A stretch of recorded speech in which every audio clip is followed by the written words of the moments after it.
Hello बच्चों, कैसे हो आप लोग। जैसा कि आप सब जानते हैं कि कुंती ऑनलाइन क्लासेस में हम लोग प्रत्येक दिन एक वीडियो डालेंगे या फिर 2 से 3 दिन में एक वीडियो डालेंगे जो सिर्फ ऑब्जेक्टिव क्वेश्चन को लेकर के होगा। बिहार बोर्ड 2025 में जितने भी इम्पोर्टेंट क्वेश्चन आ सकते हैं सिर्फ वस्तुनिष्ठ से लेकर के, उसके लिए हम लोग प्रत्येक चैप्टर का, प्रत्येक बुक से प्रत्येक चैप्टर का एक एक वीडियो बना करके डालेंगे। और आप लोग कोशिश करें उसको देखने के लिए और सीखने के लिए। और मुझे उम्मीद है कि यदि जो बच्चे अच्छे से देख लेते हैं वीडियो को, अच्छे से क्वेश्चन को क्लियर कर लेते हैं, उनका 50 नंबर जरूर सिक्योर हो जाएगा। बाकी 50 नंबर के लिए आप लोग को मेहनत करनी होगी, जो कि सब्जेक्टिव होता है। तो चलिए, ऑब्जेक्टिव के आज हम लोग हिंदी के पहला चैप्टर श्रम विभाजन और जाति प्रथा, अर्थात जाति प्रथा और श्रम विभाजन जो चैप्टर है, इसका हम लोग इम्पोर्टेंट मात्र 20 क्वेश्चन देखने वाले हैं।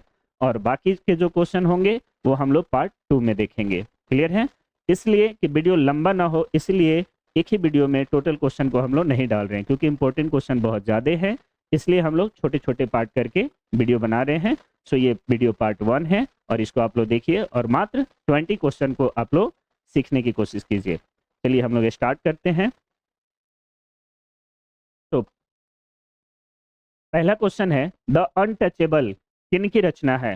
द अनटचेबल किन की रचना है? सबसे पहले हम बता दें कि जो ये राइटर है डॉक्टर भीमराव अंबेडकर जी, इनके बारे में सबसे पहले आप लोग अच्छे से जान लीजिएगा। कोई भी ऑब्जेक्टिव क्वेश्चन को यदि आप सॉल्व करना चाहते हैं या ऑब्जेक्टिव की तैयारी करना चाह रहे हैं, तो सबसे पहले जितने भी राइटर हैं, यानी जो भी कहानी है और उसके जो भी राइटर हैं, तो राइटर के बारे में कुछ बेसिक चीज़ें अच्छे से जान लीजिए। जैसे उनका नाम क्या है, उनका जन्म कहाँ हुआ, उनका जन्म कब हुआ, उनकी मृत्यु कहाँ हुई, उनके मृत्यु कब हुए, वो कहाँ से पढ़ाई किए, वो हायर शिक्षा के लिए कहाँ गए, ये सारी चीज़ें, या फिर उनके माता कौन है, उनके पिताजी कौन है, ये सारी चीज़ें कम से कम आप लोग अच्छे से जान लीजिएगा, क्योंकि ये सब बहुत इंपॉर्टेंट क्वेश्चन होते हैं और बहुत बार एग्जाम में रिपीट करते हैं। चलिए, ये क्वेश्चन है, द अनटचेबल किन की रचना है? ऑप्शन आप लोग के सामने में दिख रहा है। तो महात्मा गांधी, यतीन्द्र मिश्रा और भीमराव अंबेडकर और रामविलास शर्मा। ये जो दिख रहा है आप लोग को 2024 जो लिखा हुआ है, ये इसका मतलब है कि ये क्वेश्चन 2024 में आ चुका है। इसका मतलब कि ये इंपॉर्टेंट क्वेश्चन है और आप लोग को ध्यान से इसको सीखना चाहिए। तो इसका आंसर आप लोग बताइए, द अनटचेबल किन की रचना है? इसका आंसर होगा भीमराव अंबेडकर। भीमराव अंबेडकर, आंसर ग इज राइट आंसर। ठीक है, चलिए हम लोग नेक्स्ट क्वेश्चन को देखते हैं। नेक्स्ट क्वेश्चन को देखते हैं, किसे बाबा साहेब के नाम से पुकारा जाता है? किसे बाबा साहेब के नाम से पुकारा जाता है? मैं थोड़ा वीडियो में फास्ट बोलने की कोशिश कर रहा हूँ और थोड़ा सा फास्ट आगे बढ़ने की कोशिश कर रहा हूँ। यदि आप लोग को लग रहा हो कि मैं फास्ट चल रहा हूँ, तो वीडियो को आप लोग थोड़ा सा स्लो करके देख लीजिएगा, क्योंकि मैं धीरे चलूंगा, ज़्यादा एक्सप्लेन करूंगा तो वीडियो ज़्यादा लंबा हो जाएगा। ओके, चलिए तो बताइए, किसे बाबा साहेब के नाम से पुकारा जाता है? बताइए, ऑप्शन आपके सामने में दिख रहा है। आंसर होगा भीमराव अंबेडकर। भीमराव अंबेडकर को बाबा साहेब के नाम से भी जाना जाता है और ये भी क्वेश्चन 2024 में आ चुका है, इसलिए इसको भी अच्छे से आप लोग क्लियर कर लीजिएगा। चलिए नेक्स्ट क्वेश्चन हम लोग देखते हैं, बुद्धिज्म एंड कम्युनिज्म किसकी रचना है? बुद्धिज्म एंड कम्युनिज्म किसकी रचना है? मैक्स मुलर की, अमरकांत की, महात्मा गांधी की या भीमराव अंबेडकर की? जाहिर सी बात है कि इसका भी आंसर भीमराव अंबेडकर ही होगा। सो घ इज राइट आंसर। क्लियर है यहाँ तक? चलिए नेक्स्ट क्वेश्चन हम लोग देखते हैं।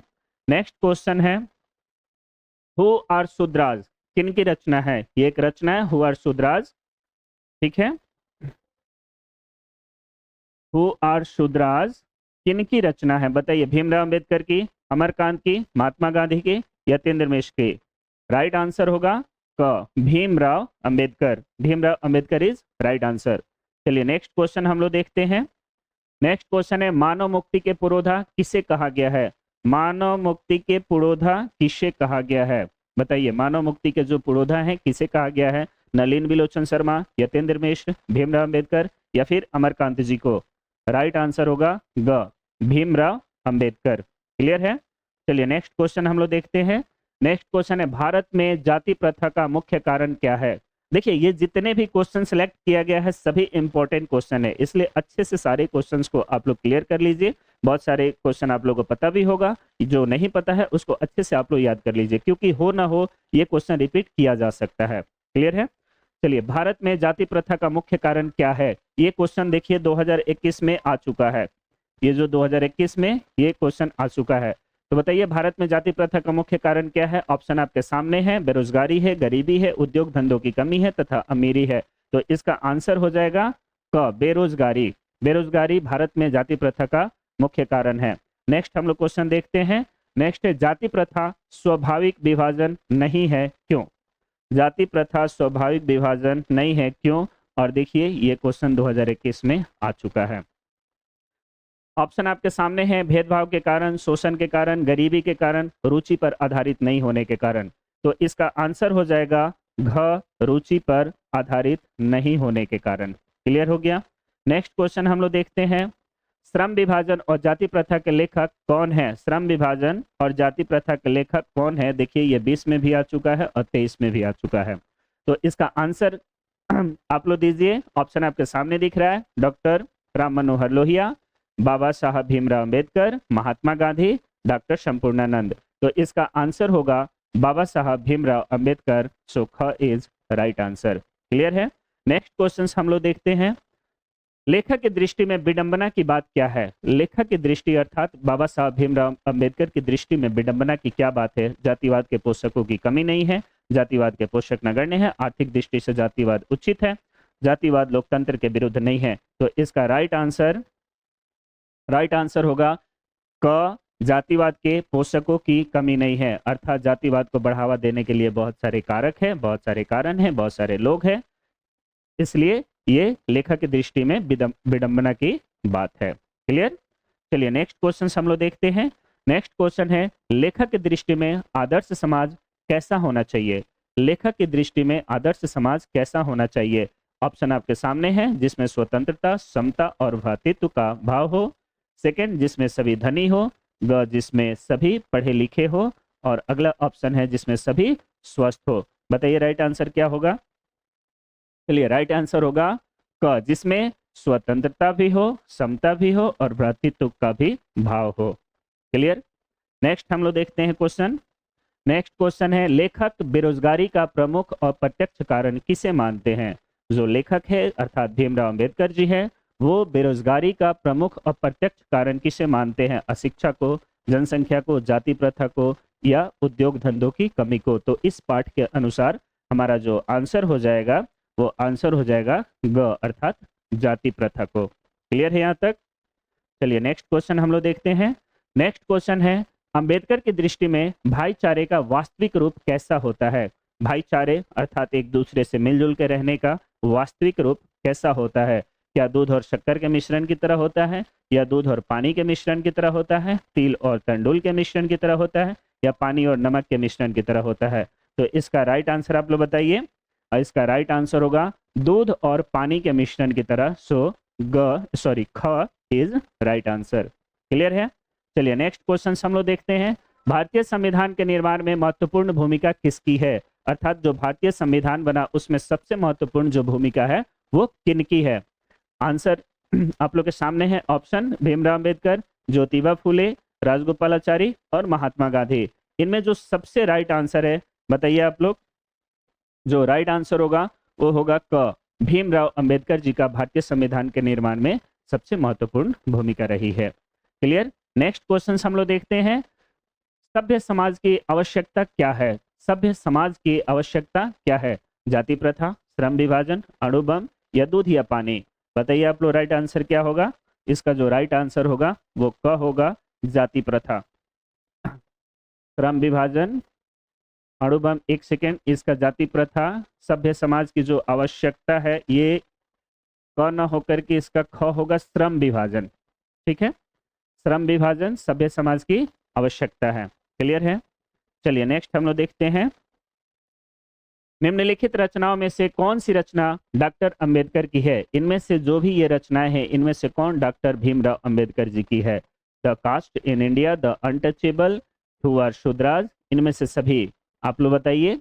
राइट आंसर जो होगा इसका इसका राइट आंसर होगा ये भी है, देखिए ये भी है इनकी रचना, ये भी इनकी रचना है और ये भी इनकी रचना है, अर्थात घ इज राइट आंसर। इनमें से सभी, देखिए कभी भी एक ऑप्शन देख करके टिक नहीं कीजिए। हो सकता है कि फर्स्ट में जो ऑप्शन दे, हो सकता है कि वो आपको अच्छा लगे और फर्स्ट देखे और टिक कर दिए, आगे बढ़ गए। लेकिन नहीं, हो सकता है जैसे इसी क्वेश्चन में देखिए, अगर आप इसको देखते फट से इसको टिक करेंगे या फिर फट से इसको फिल करेंगे और आगे बढ़ जाएंगे तो आपका मिस्टेक हो जाएगा। इसलिए टोटल ऑप्शन को अच्छे से क्लियर कीजिए। क्लियर, फिर आप आंसर दीजिए, तो इनमें सभी हो जाएंगे। नेक्स्ट क्वेश्चन हम लोग देखते हैं, आधुनिक सभ्य समाज श्रम विभाजन को आवश्यक क्यों मानता है? आधुनिक सभ्य समाज श्रम विभाजन को आवश्यक क्यों मानता है? ये क्वेश्चन देखिए 2018 में आ चुका है, ठीक है, इसलिए ये भी बहुत इंपॉर्टेंट क्वेश्चन है। तो आपका ऑप्शन सामने दिख रहा है, कार्यकुशलता के लिए, भाईचारे के लिए, रूढ़िवादिता के लिए, या इनमें से कोई नहीं। इसका आंसर आप लोग दीजिए और इसका राइट आंसर हो जाएगा, चलिए इसका राइट आंसर हो जाएगा कार्यकुशलता के लिए। तो क इज राइट आंसर। क्लियर हो गया। चलिए नेक्स्ट हम लोग देखते हैं। नेक्स्ट क्वेश्चन है, श्रम विभाजन और जाति प्रथा पाठ बाबा साहेब के किस भाषण का संपादित अंश है? जो ये श्रम